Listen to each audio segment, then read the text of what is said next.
Ils sont de plus en plus ingénieux. Les voleurs de voitures n'ont plus besoin aujourd'hui de forcer les portières. Grâce au numérique, ils parviennent à intercepter les données envoyées par votre clé et ensuite n'ont plus qu'à partir avec le véhicule.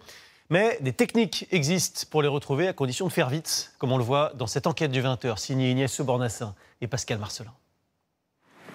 Des voleurs aux méthodes de plus en plus sophistiquées. Sur ces images de vidéosurveillance, l'un d'entre eux se rapproche de la maison de sa victime avec un boîtier pour copier la fréquence de la clé électronique de la voiture qui émet en permanence. Cette fréquence est transmise à son complice. Il réussit en quelques secondes à ouvrir le véhicule et repartira avec, sans effraction. Dans la région nantaise au mois d'avril, Tony a eu une très mauvaise surprise au réveil.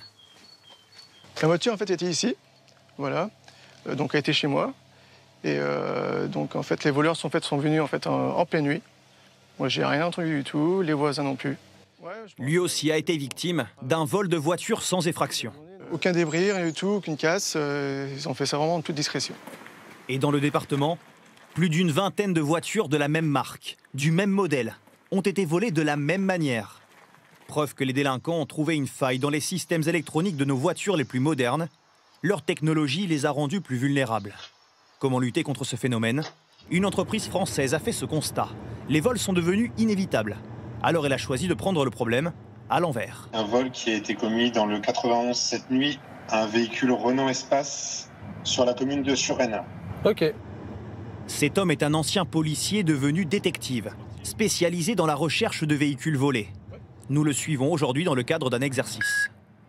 Et ben voilà, on s'approche et mon application me donne un signal. Grâce à un traceur installé au préalable dans la voiture de la victime et impossible à brouiller car il fonctionne avec des ondes radio, il va patrouiller dans le secteur où le véhicule volé a borné pour la dernière fois. Donc là, le signal, vous voyez, il a réduit. Donc il va falloir qu'on fasse demi-tour. Donc on va se stationner ici puisque j'ai un doute sur ce sous-sol-là. La fréquence s'affole à l'entrée de ce parking souterrain. Pour lui, aucun doute, la voiture est ici. En situation réelle, il contactera et attendra l'arrivée de la police. Mais pour cet exercice, nous irons jusqu'au bout de l'expérience. Et sans surprise... Et je suis à côté du véhicule qui nous intéresse. Ils sont plusieurs dizaines de détectives, comme lui, partout en France, à travailler pour Coyote. La société nous affirme avoir retrouvé et rendu à leurs propriétaires plusieurs milliers de véhicules en 4 ans. Le parti pris de Coyote, c'est de proposer une solution de récupération après vol. En 48 heures, on retrouve 91% des véhicules équipés justement de cette solution-là. Au bénéfice des utilisateurs, bien sûr, de nos clients et des compagnies d'assurance. Un service qui coûte 15 € par mois, avec la promesse de retrouver sa voiture rapidement. 48 heures après le vol, beaucoup d'entre elles partent à l'étranger.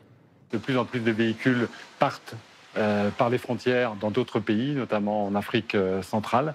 Et puis il peut y avoir également un intérêt sur les pièces détachées, où les véhicules volés sont découpés et ensuite revendus pièce par pièce. Ces dernières semaines, les détectives de Coyote ont même retrouvé des voitures volées sur des ports, empilées dans des containers, prêtes à quitter le pays. La société cherche désormais à étendre son service partout en Europe. Ces détectives ont déjà collaboré avec la police belge, allemande ou encore espagnole.